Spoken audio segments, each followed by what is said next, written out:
আল্লাহ এই মারামারির রাজনীতি আমরা চাই না রে মালিক। সেই হাদি তার কবরটাকে তুমি জান্নাতের মাকাম দান করে দাও। আল্লাহ, আর কত মানুষ মরবে? যেই মানুষটা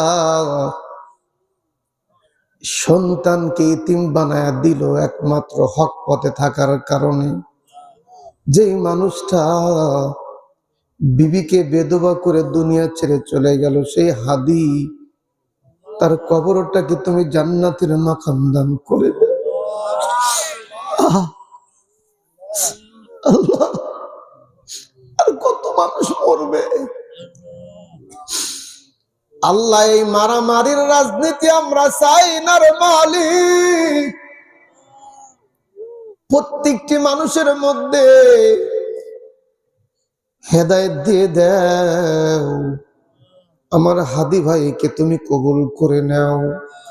আল্লাহ রে, এখান থেকে আমি প্রতিজ্ঞা করি রে মালিক, তোমার কুদরতি পা ধরে বলছে রে আল্লাহ, হাদির যারা হত্যাকারী রয়েছে তারা যদি হেদায়েত প্রাপ্ত হয় তাদেরকে হেদায়েত করো, আর না হইলে আমাদের চোখের সামনে ফেরাউনের মতো, নমরুদের মতো আমাদের চোখের সামনে তুমি দেখায় দাও।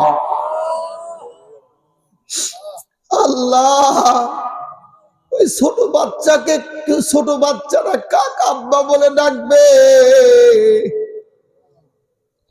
ওই বোন, অল্প বয়সের বোন বেদবা হয়ে গেল রে মালিক।